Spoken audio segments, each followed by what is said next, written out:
We'll be studying, we're going to begin in chapter 7, and we just didn't get a long ways into chapter 7 last week.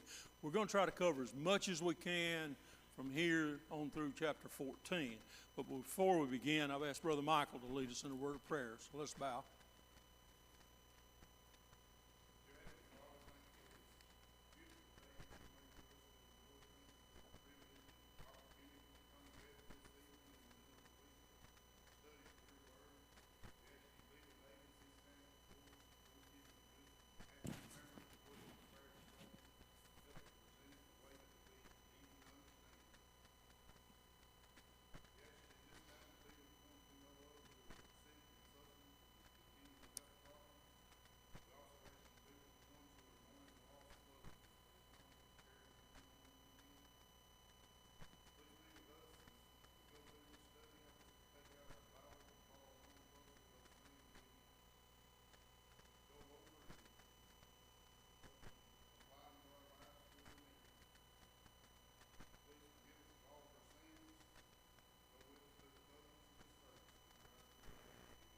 Amen.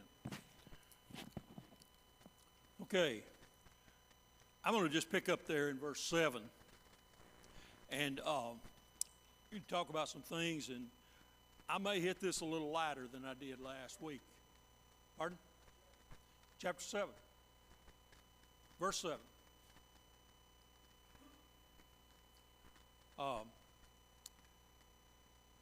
He says there, "Oh, remember that my life is wind. Mine eye shall no more see good." You know, the brevity of life is something that Job and even the others comment about through the whole work, I think, and acknowledge that life is short. And we see this again. Bildad's going to mention this in the next chapter, along about verse 9 also. But it's just numerous places. We have something about the brevity of life mentioned. And this section from here all the way down to the end of the chapter is kind of a lament, I think. He says, when he says this, he goes on and says, "The eye of him that hath seen me shall see me no more. Thine eyes are upon me, and I am not. And the cloud is consumed and vanished away. So he that goeth down to the grave shall come up no more." He's showing despair. He is just at wit's end about what is going on with him. Jumping down to verse 11, he says, "Therefore I will not refrain my mouth. I will speak in the anguish of my spirit. I will complain in the bitterness of my soul." A case of where I have got to say something. I have got to let this out. And how many times, the more you bottle up something a lot of times, does it not fester and get worse? A whole lot of times.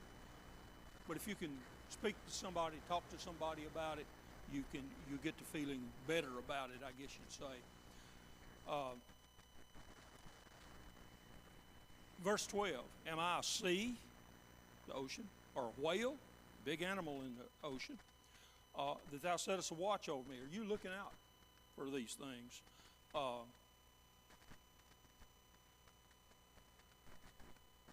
He says, "When I say my bed shall comfort me, my couch shall ease my complaint, then thou scarest me with dreams and terrifiest me through visions."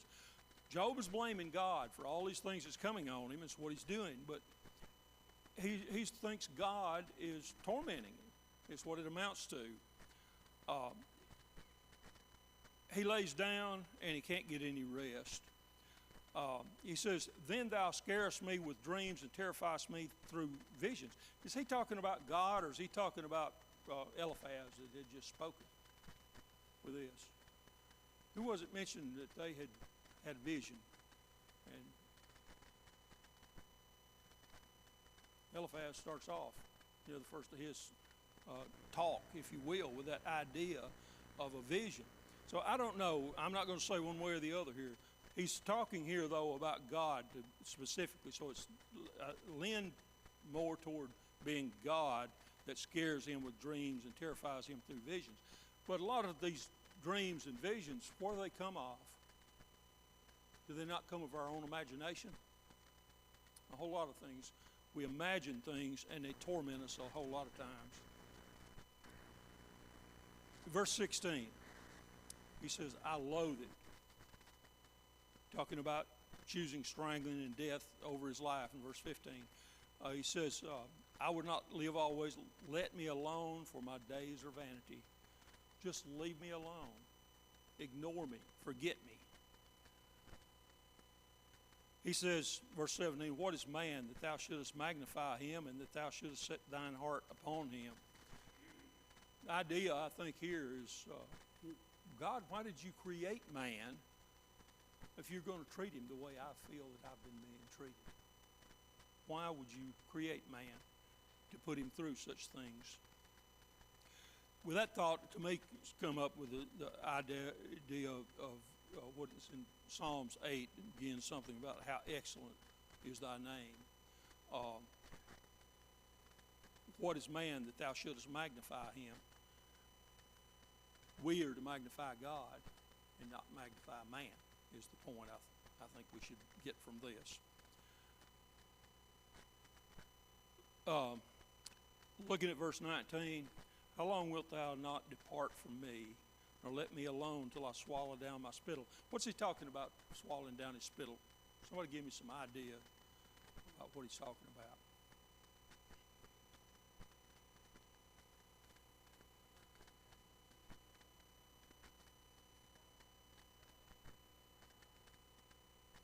Too fast, he can't even swallow. Okay. Anybody else?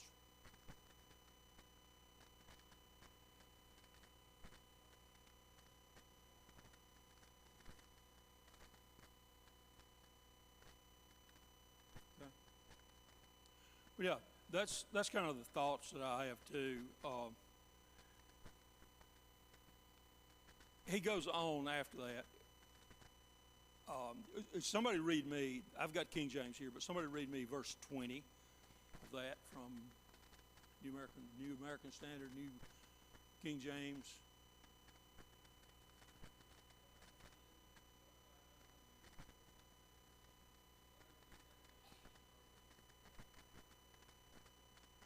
Okay.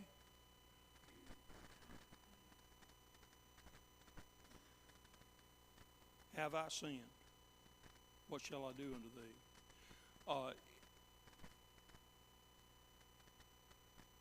I think of when I read that in the King James, it says, I have sinned. Seems as if it is a confession right here. But I think of, if I have sinned, what shall I do unto thee? O thou preserver of men. Any other thoughts on that? Ronald?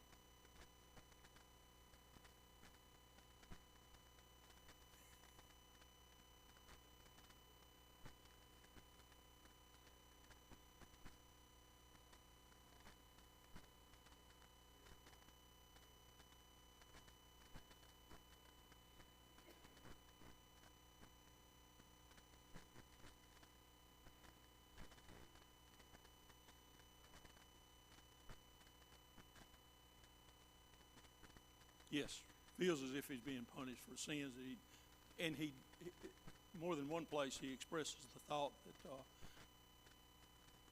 show me where I've sinned so that I can correct it, basically.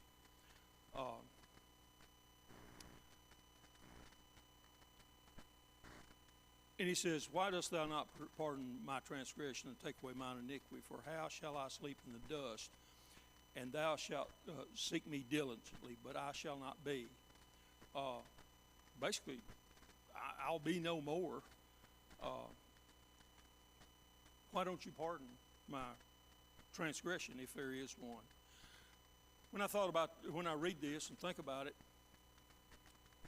what did Job do for his children back in the very chapter 1?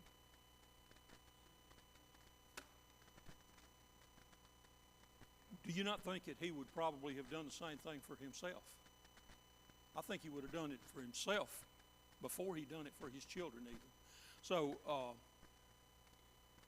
as far as transgression and taking away my iniquity, that's what he had been striving, I think, to do in his life, is what it seems from what's told back there in the very beginning, in chapter 1 and chapter 2.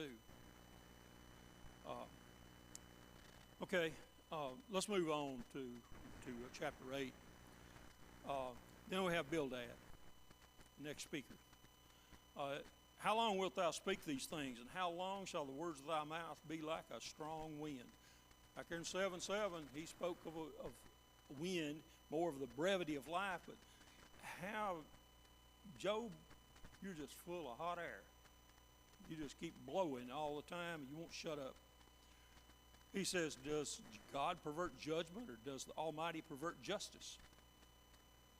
If your children have sinned against him, and he have cast them away for their transgression, if thou wouldst seek unto God betimes, and make thy supplication to the Almighty, if thou wert pure and upright, surely now he would awake for thee, and make the habitation of thy righteousness prosperous.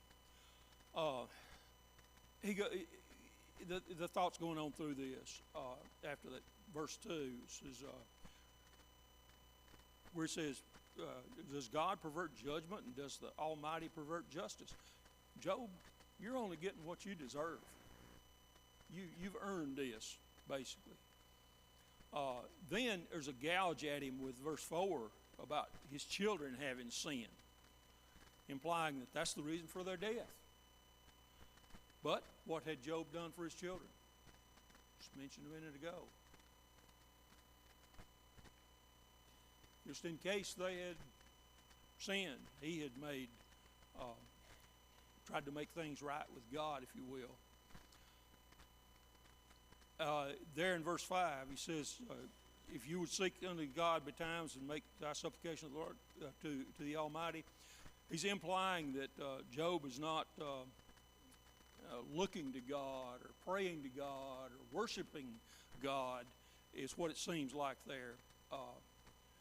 If you'd only do this occasionally, if you do it betimes, is the way that King James says, and make your supplication to the Almighty. And like I said, this is what we see that Job had been doing back in chapter 1. If you were pure and upright, he would awake for thee and make the habitation of thy righteousness prosperous, in verse 6. That kind of reminds me of what Elijah was telling the prophets of Baal to do, wasn't it? They need to wake up. And this is what he's implying, is that, Job, you're acting like God's asleep. And he'd wake up. He needs to wake up for you and take care of what you need.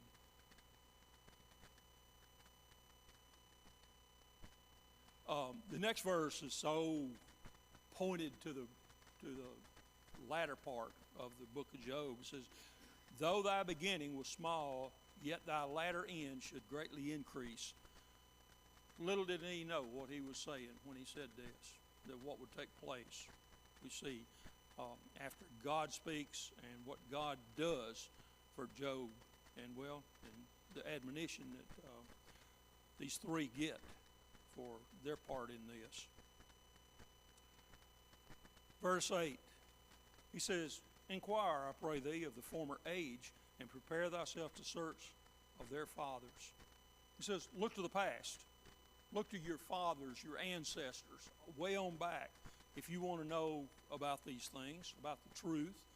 And he says, for we are but of yesterday and know nothing, because our days upon earth are a shadow. Again, the brevity of life, the days are as a shadow. Verse 10, shall not they teach thee and tell thee and utter words out of their heart? The fathers.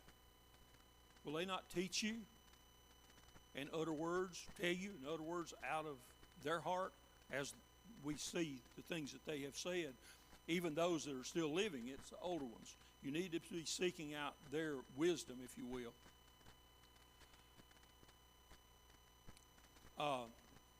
Skipping down a little ways, beginning in verse 14 and going on down to at least verse 18, we see the description of a godless man or hypocrite. And we also see in this how that life is so fragile. We see this part here,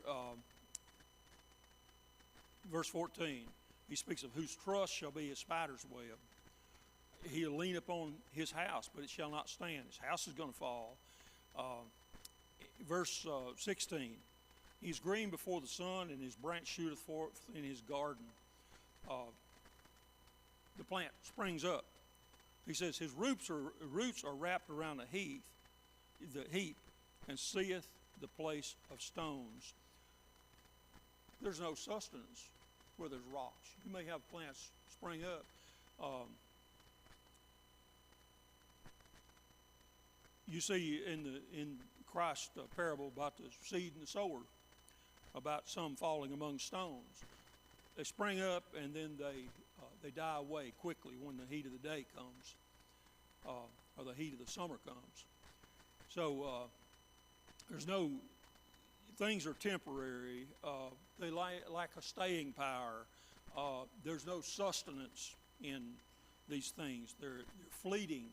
And again, the brevity of life. Verse 18, if he destroy him from his place, then it shall deny him, saying, I have not seen thee. He's showing man as being insignificant. He said, behold is the joy of his way, and out of the earth shall others grow. Behold, God will not cast away a perfect man, neither will he help the evildoers. Is that a praise or is that a condemnation when he says this? Okay.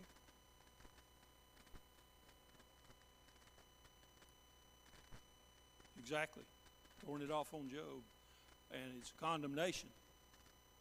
And this, though, seems to be, even some things that Job says, seems to be the prevailing thought at the time by so many people, by most of the people. But when we think of this, we have to remember that man was created as we say today, a free moral agent. You can choose right, you can choose wrong, and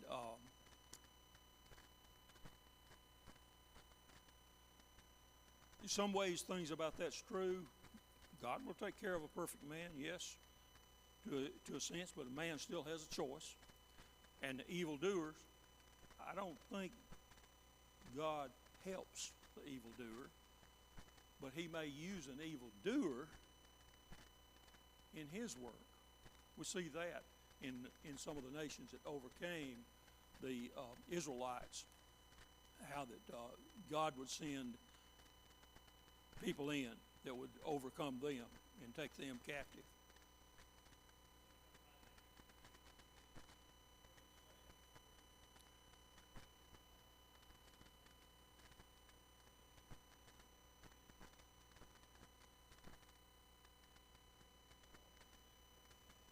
Yes.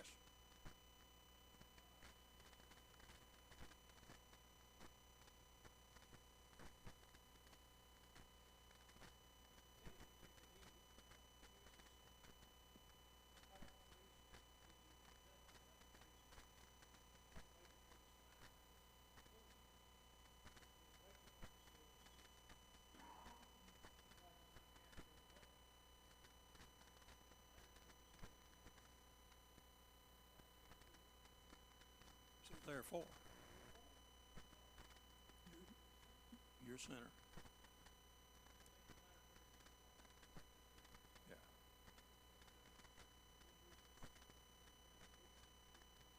Yeah.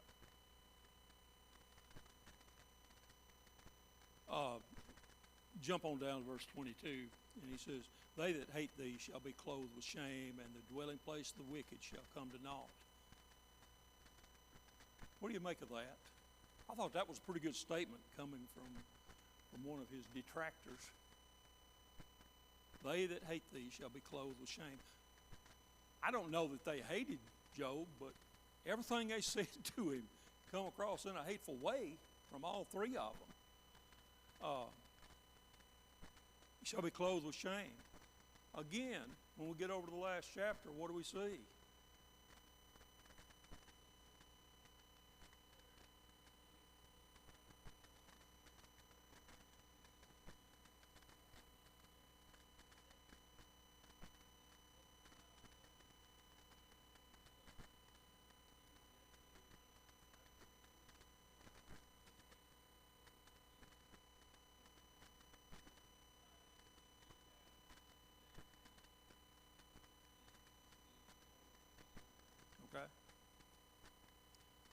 And that's what it ends up with Job being blessed, if you will.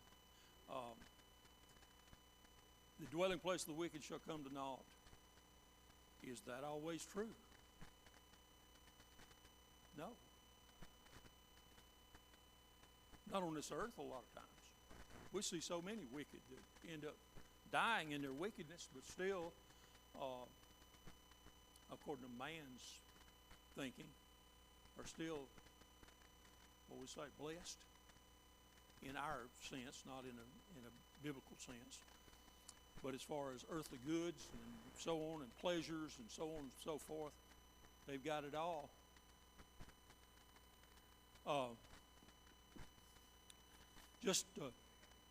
Yes, sir.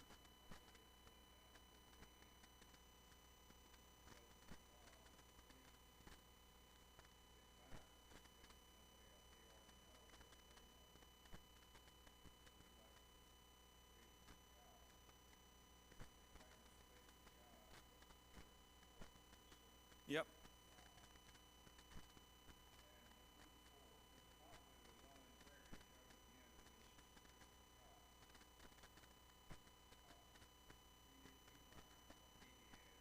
Oh, yeah.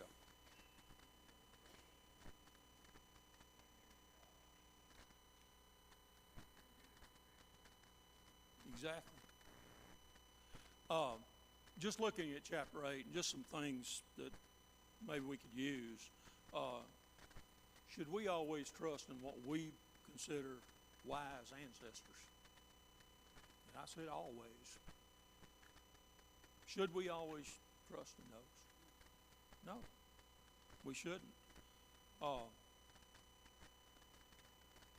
What we see with Bildad, and this is what Frank pointed out here, was that the wisdom of the ancestors a lot of times is faulty, is it not?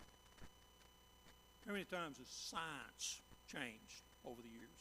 What is accepted as science later on is found out not to be true.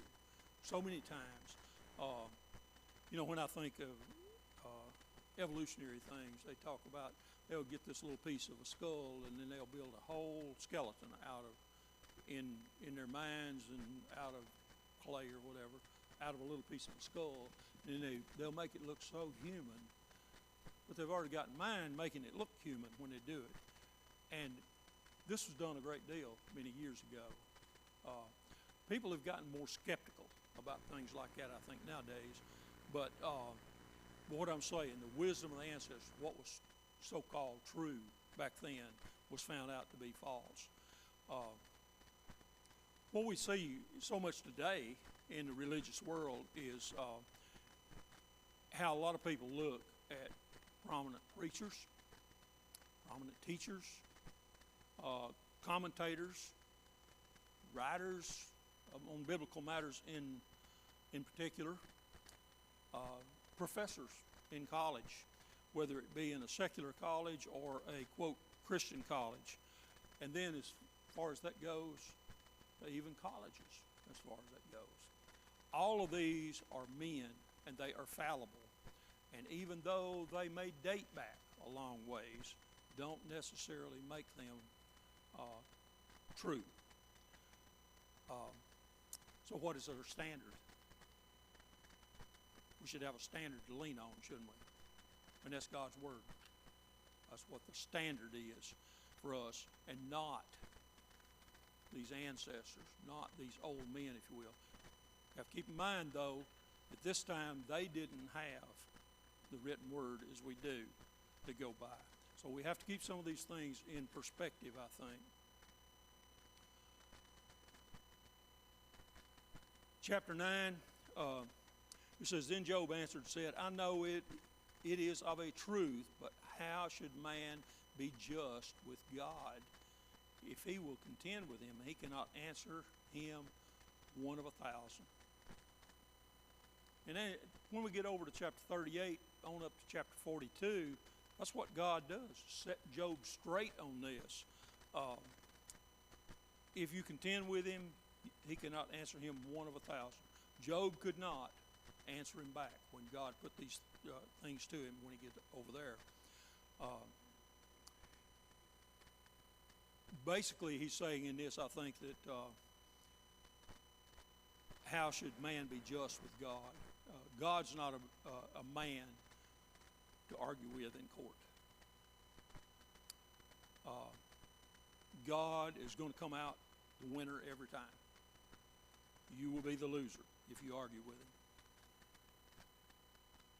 He goes on and describes God, and here quite a bit of it to me, here beginning in verse 4 and down through verse 10. He really shows how awesome God is, I think, in this too. He says, he's wise in heart and mighty in strength, who hath denied himself against him and hath prospered, which removeth the mountains, and they know not, which overturneth them in his anger, which shaketh the earth out of her place, and the pillars thereof tremble, which commandeth the sun, and it riseth not, and sealeth up the stars, which alone spreadeth out the heavens, and treadeth upon the waves of the sea, which makes Arcturus, Orion, and Pleiades the chambers of the south, which doeth great things, past finding out, yea, and wonders without number. How awesome is our God, he says.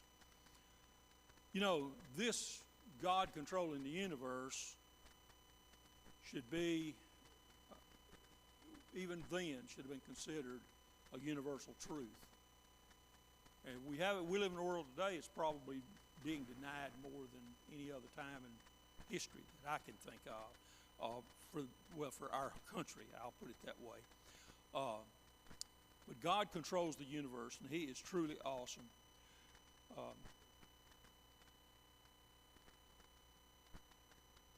Skipping down to verse 12, it said, behold, he taketh away.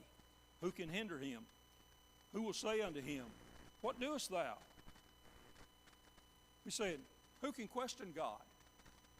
Man is not one to question God. If God will not withdraw his anger, the proud helpers do stoop under him. How much less shall I answer him and choose out my words to reason with him? You know, he says, I'm at a loss to argue with him. He admits that. He still questions God, is the thing about it. But he acknowledges this.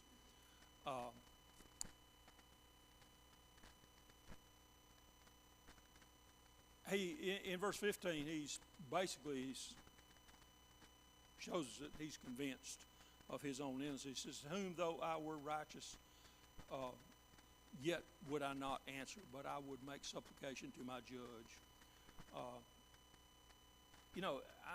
Basically, I would state my case, and I'd let him judge me. That's what it amounts to. But he's wanting to do it, if you think about it, he's wanting to do it personally, it sounds like, in everything that he says. He says, verse 16, if I had called and he had answered me, yet would I not believe that he had hearkened unto my voice. You know, Job seems to realize that God can come down to reason with him, but he wouldn't be able to answer, even if he did. We look on down, verse 20, he says, if I justify myself, my own mouth shall condemn me. If I say I am perfect, it shall also prove me perverse. Though I were perfect, yet would I not know my soul. I would despise my life.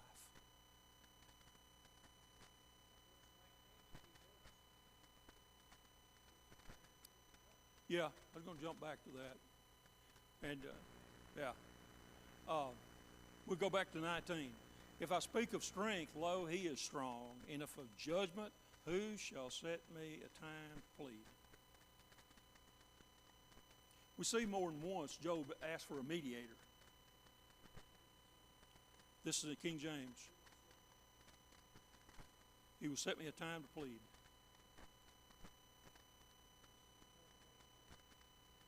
Time to plead. A day in court. Yeah. Yes. That's what this whole section he's wanting is. But he also admits in this that I really won't be able to answer much.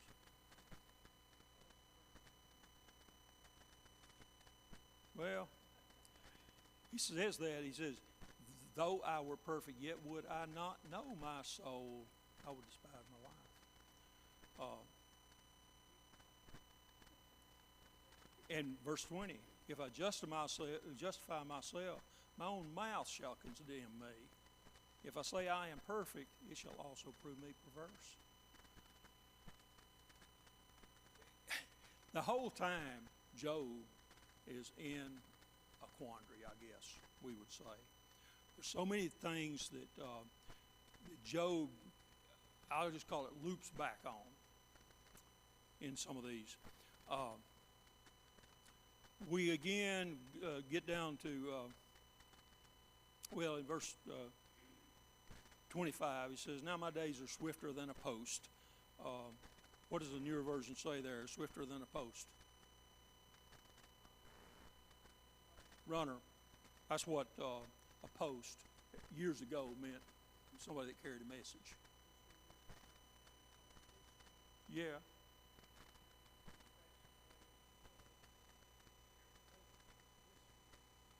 At least it was. So a runner, they flee away. They see no good.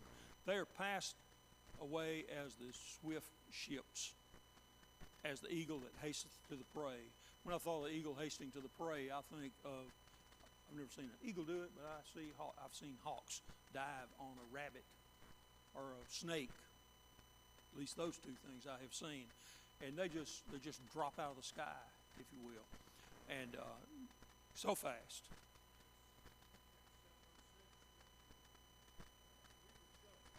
Yes.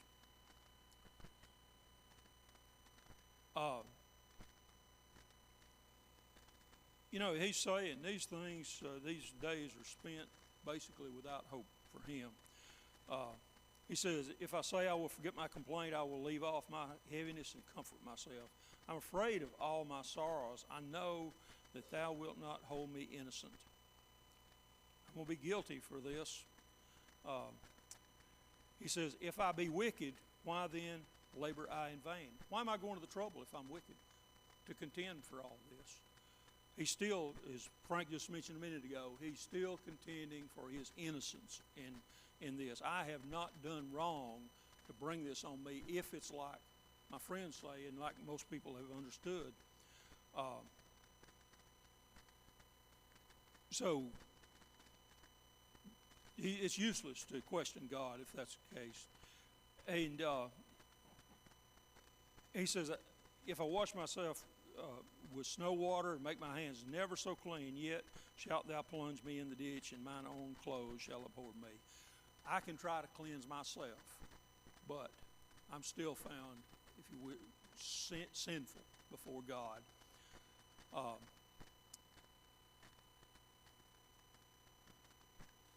This verse 32, he said, for he is not a man as I am, that I should answer him.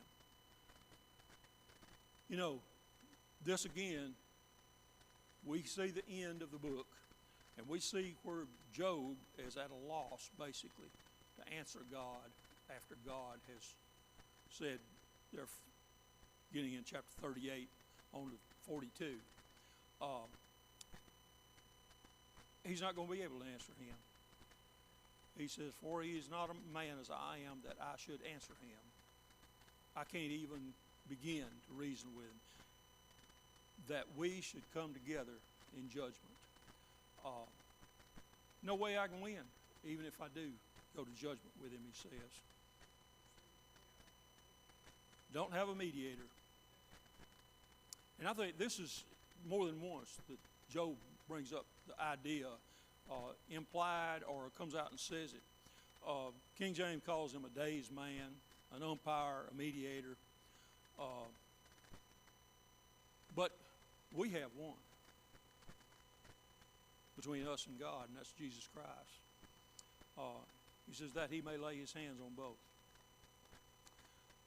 The last couple of verses, let him take his rod away from me, and let not his fear terrify me. Then would I speak and not fear him, but it is not so with me. He says, I'd like to speak him, but speak with him, reason with him, but who can answer him? And that's what we see later on. Then I would speak and not fear him. Well, we see when he gets over the end, I think Job's showing his fear over there in the very end.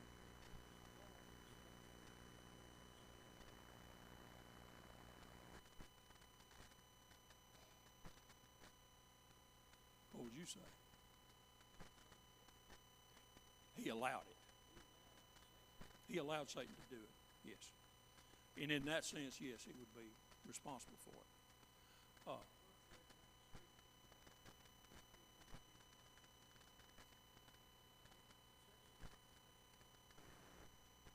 We'll have to look for that. Just to make application to some of these things, it says, after judgment, none of us will be able to stand and declare how righteous we were. All we can do is let God be the judge in that. Can anybody, any man, woman, child on this earth that's of accountable age or mentality make a case that we're sinless? I don't think so. But we have Christ as our mediator. That's what we can gather from this, from knowledge we have.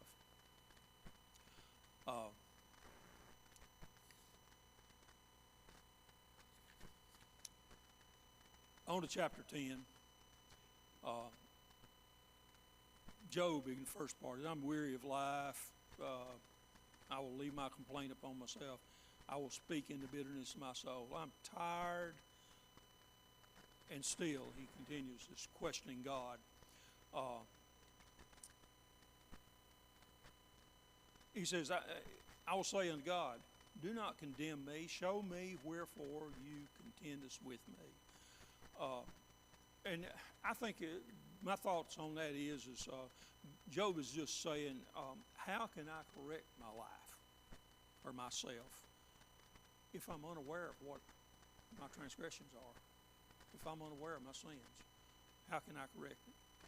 He said, verse 2, I will say unto God, do not condemn me. Show me where thou contendest me. It is good unto thee that thou shouldest oppress, that thou shouldest despise the work of thine hands, and shine upon the counsel of the wicked. If you pay attention to on through this chapter, one of the things, or a great number of them, most of the way through the chapter, he speaks of God over and over and over here. Thee and thou, thy, in the King James. You'll see that over and over. You substitute you in the place of that if you want to.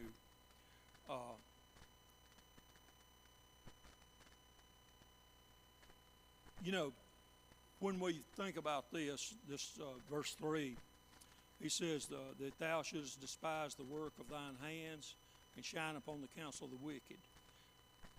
Job missed that totally. He is way off base with a thought like that. He's viewing it like his friends have viewed it, because that's not true. You should despise the work of your hands. And God never implies that, what we read back there in chapter 1 and chapter 2, and what we see over then in the last God's speech in 38 through 42. Skip down a little ways, and I'm just going to pick up some of these. Is the thous and the thy and so on and so forth, or the yous. That thou inquirest after, verse 6, mine iniquity and searchest after my sin. God, you know it all. You know my heart, what my heart is.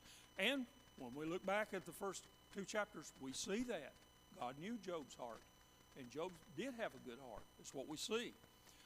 So Job's contention, verse 7. You know that I am not wicked, and there is none that can deliver out of thy hand. You're the judge. You're the only one that can deliver out of your hand. Verse 8, your hands have made me and fashioned me together round about, and thou dost destroy me. He says, you made me, you own me, why would you want to destroy me?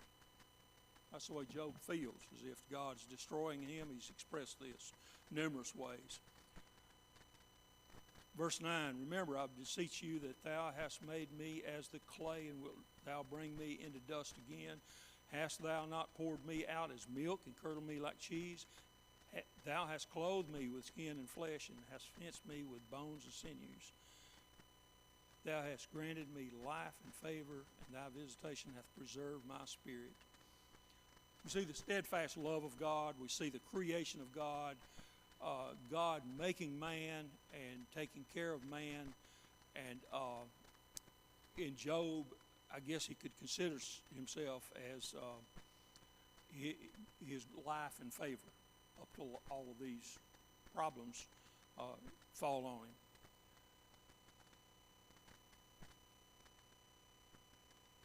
Verse 15, Job says, if I be wicked, woe unto me.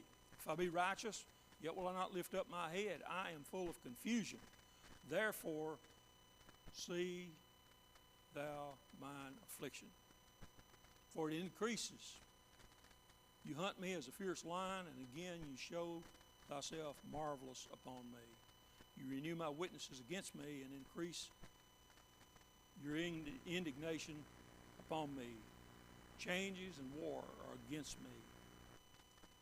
You know, we see this when in verse 15 to me, that Job's showing his humility, but he also expresses his confusion. He's at a loss to explain this dilemma he's in. He's totally confused. And in verse 17, thou renewest thy witnesses against me. It seems like what these, quote, friends were witnesses against him. Verse 18, wherefore then hast thou brought me forth out of the womb? Oh, that I had given up the ghost, and no eye had seen me. I should have been as though I had not been. I should have been carried from the womb to the grave. Are not my days few? Again, brevity of life. Cease then and let me alone, that I may take comfort a little. He wishes to be dead again. He started out with this back there in chapter 3, and he's continuing. I just wish I was dead. This needs to end. You know, a lot of times we think that we don't need to be negative about things. But Ecclesiastes tells us different, doesn't it? There's a time for all of these things. Chapter 3. Just to make some applications, some of these things. Speaking of ourselves, or Job, if you will, had I never been, would things be any better? Well, you taking out of the equation, there's nothing there, I guess you'd say. So that's kind of a nothing. How about, I'm not the only one that has had hard times. No matter what we have gone through as individuals, there's somebody out there that's had as hard a time as you have. And a lot of times a whole lot harder time. There's no doubt from what we read there in chapter 1 and chapter 2 that Job had been a blessing to a lot of other people, to his family, and even to his friends. So his life was worth something, no matter how bad he thinks about it at this time. So what we should gather from that is we should never assume that you're insignificant. There's something out there that you can do. There's some good you can do. And we need to be looking for those things and not bewailing how bad I've got it. Thank you. We got as far as we could tonight.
Number 498.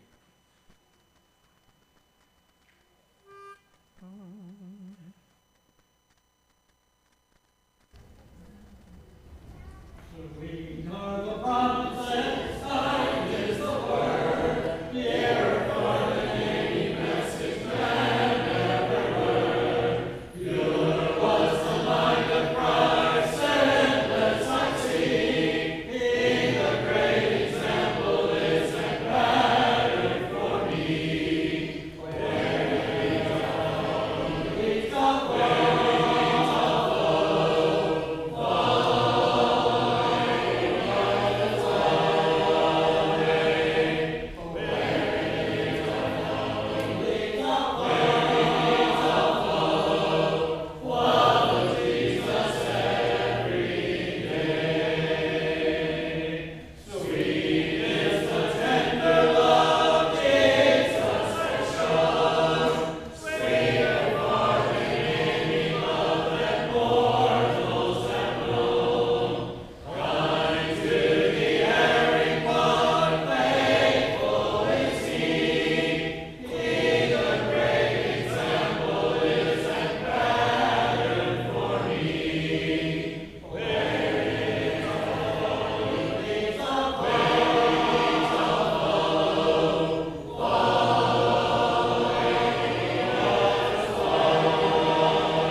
I'd like to do something a little bit different with you at the very outset of this invitation, or words of encouragement, whatever you want to say. But I'm just going to name an animal, and without you doing it audibly, I thought about taking volunteers for this, but Matt said he wasn't going to do it. But I'm just going to name an animal, and I want you to, in your mind, to tell me or to at least acknowledge the sound of that animal. A whale. We all know what that means or what that sounds like because we've all watched Finding Nemo, and Dory spoke well, and I learned how to speak well through that movie. What about orca, killer whale? I was born and raised on Free Willy, and I remember watching that movie all the time growing up, so I know what an orca sounds like. And then if you flip the channel to Flipper, I know what a dolphin sounds like. But again, Matt Oglesby said he didn't want to volunteer for any of those three. Now let's get to the animals that we more or less know. We know what a dog sounds like, or at least we all know what our neighbor's dog sounds like. How many of y'all have one of those wonderful things? We know what cats sound like. We know what the cicadas sound like, especially in the mornings and evenings right now. If you were to go in my backyard, you would definitely hear those things. But beyond these animals that we, see or at least think about, there are some other animal sounds that once you hear these things once in your life, they kind of just take hold of your heart, don't they? The first time that we were driving through Custer State Park up in South Dakota, and we were riding right up alongside a buffalo, and that buffalo began to huff and to blow into the dirt. And when you heard that animal doing that, there's nothing, that little low grunt that they have. You don't forget that sound. And I was very thankful that we were in a vehicle at that moment, that at least, Ford could protect me a little bit from this animal. The howler monkeys that live in the jungles down in Belize. For those that have been there, I know my family, we've heard those things. It's just a sound that you'll never forget. That low monkey sound, and then as you begin to see them swing from tree to tree, and then Luke's running right underneath them, and other things happen, you'll have to ask him what he had on his hat after that morning's episode. But there's something else that's happened, and the only time that I can remember it happening, I was probably about Andrew's age. We were at the Denver Zoo with my aunt and uncle, who lived in Denver at the time, and while we were there, the lion roared. And there's no mistaking who the king of the jungle is. If you've ever witnessed it, now I know that you can watch it on National Geographic. I would imagine Don and Brenda, y'all heard this out in the wild. There's nothing like that. Because when a lion roars, everyone is now at attention. Everyone is paying attention to where it is that sound is coming from, because either we're going to run away from it or we're going to get prepared for the battle. Well, this Monday morning, when I opened up to Amos chapter 1 in our daily Bible reading, I was struck by the language that you find there in Amos 1 and in verse 2. And he said, "The Lord roars from Zion, and from Jerusalem he utters his voice, and the shepherd's pasture grounds mourn, and the summit of Carmel dries up."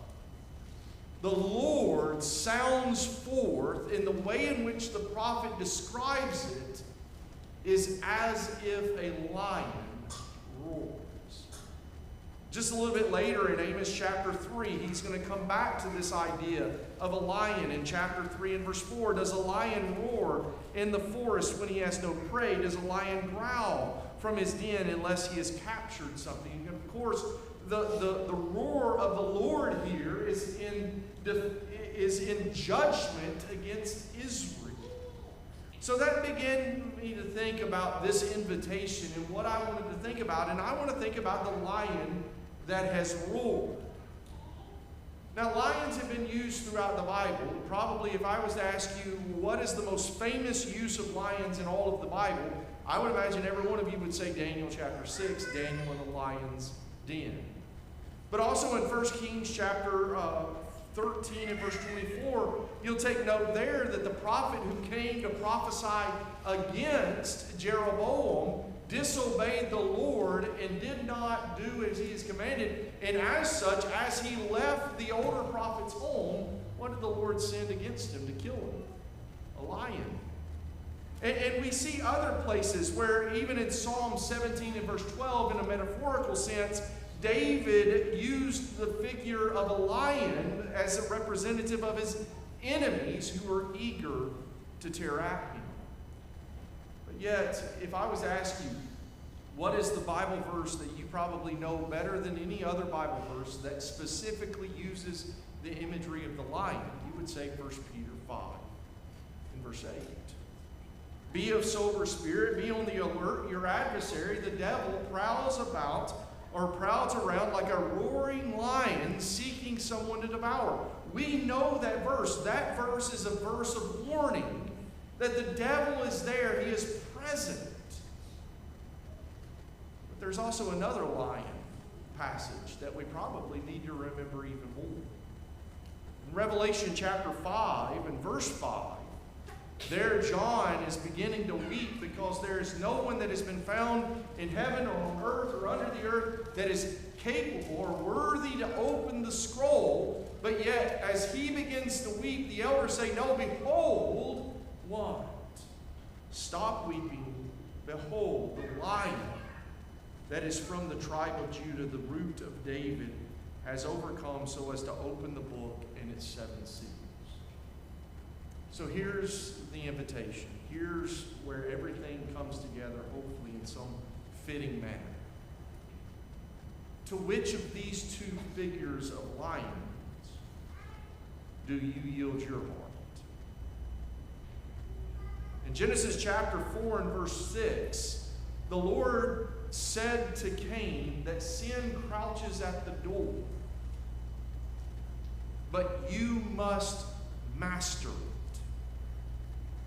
I'll tell you, if we would envision sin like a lion just around the corner of a door, we would probably not yield to that temptation as often, because we've all seen the National Geographic shows of what lions do to their prey. If we would recognize that, we would not yield to that, but so often we become so accustomed to this world and the things of this world, we just don't give second thought to it. And where we should hear the Lord's roar of warning, we rather see that roar of the devil and of the sin and temptation, and we fall headlong into it. But you see, the escape from that lion has been made available by the Lion of Judah. Because that is exactly what Jesus came to do. He came to free us from the curse of that lion.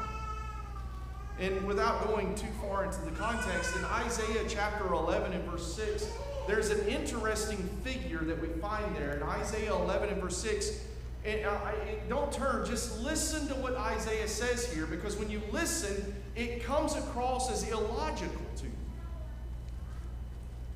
The wolf will dwell with the lamb. The leopard will lie down with the young goat. The calf and the young lion and the fatling together.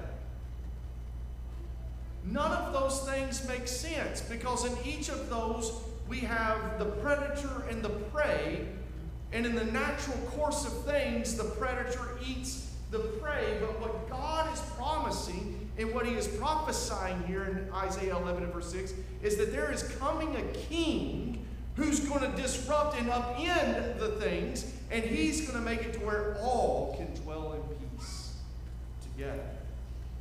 Because at the end of Isaiah 11 and verse 6, this is what Isaiah says: and a little boy will lead them.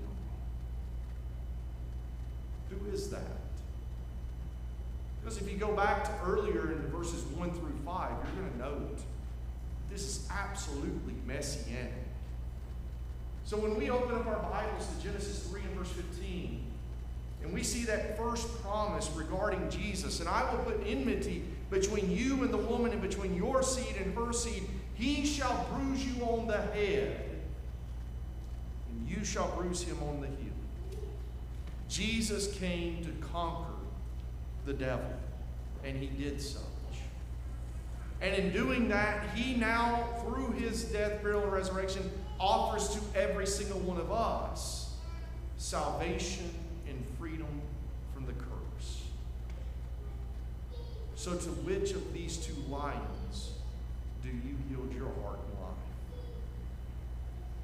You yield your heart to the lion in 1 Peter 5 and verse 8? Even when that is a warning not to, you still? Or do you yield your heart in allegiance to the Lion of Judah, the one who has done all to save you?